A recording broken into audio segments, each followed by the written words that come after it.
I found the crime.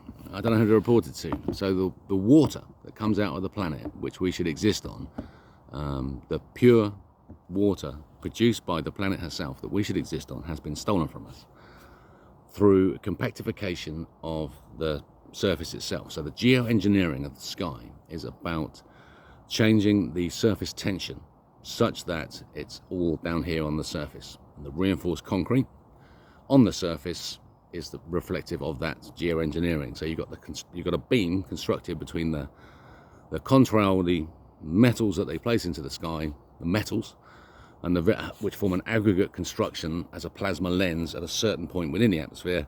And down here on the surface, you get the rigid reinforced concrete, and that's taking the compression. So you've got a beam created from the atmosphere, so it can't expand. When you do that for a long period, pressure builds up. Because you're not allowing the water out anymore, the water is trapped, oil comes out instead. So at the center of the planet, it's a Carnot engine, steam engine, and there's an injection system, two-way injection system, dimensionally speaking, between water and oil. And so in our side, inside the cavitation, water, the bubble inside which we live, has a skin of oil around it. As the water enters, it drags in a skin of membrane of oil, is also added around the water as it enters. If the water cycle is complete and we're using it for our sustenance, then the planet, it can expand slowly, holding itself in balance at a very slow expansion of the shell, as the matter, the detritus that's created from the burning inside the planet, builds up on the shell inside and expands the planet. So it gets slowly bigger. And so because we can suppress the water, oil appears. And the oil appears everywhere. It's a byproduct. So the oil is supposed to be lubricating the layers of the shell inside the planet. The gobstopper of the planet should have a layer of oil in between each one. If it's all out of whack, as it currently is, look at those massive bulges. The LLSVP, this motion they've discovered, these huge bulges in the center of the planet. Around the shell of the planet, you can see it, the core mantle, and it's leaking this shit. It's because it's drying up. The bearings are dry. There's no oil because the oil is being forced to the surface, and we're having to burn it in order to disguise the fact that we're wrecking the planet. So the oil is the waste product. We shouldn't be seeing it at the surface. We need to free the water. And so the pyramids, they're wells under the pyramids, okay? The pyramids are natural. It's a crystal.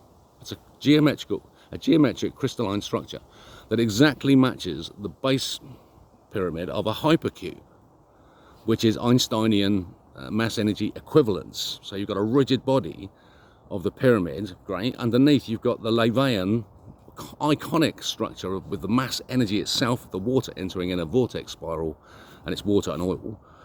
And so that comes up under the pyramid. So you've got a pore pressure system being built naturally, geometrically, as a crystal, because the whole universe is grabbing that pyramid, or was at the time that it was running on that pyramid, because there are so many centers of bending now around the planet. The planet is wrecked.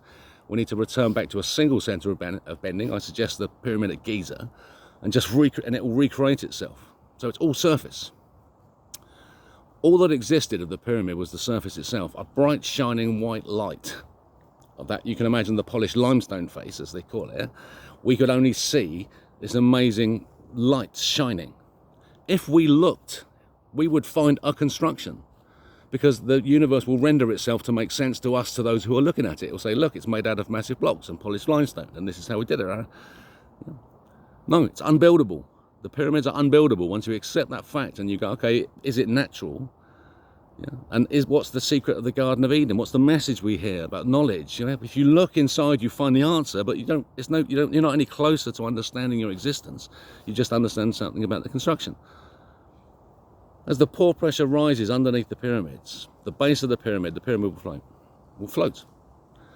Literally on a compactified sand, saturated and compactified so massively by universal rotation and Carnot engine pressure center of planet, it forms a platform upon which the pyramid floats, and it aligns itself perfectly with the true north, because that's the thread upon which we hang. That's the universal thread. Our Earth and a toroidal magnetic field is the stability of our universe, seen by the cosmos, measured by the cosmic microwave background.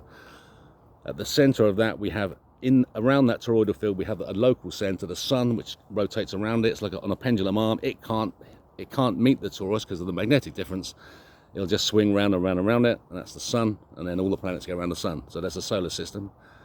And then outside of that, cosmic microwave background. And there's another one above us, Polaris, our sister universe, exactly the same. It's also a magnetic center with a sphere around it. And there's the two universes, two cavitations feeding each other.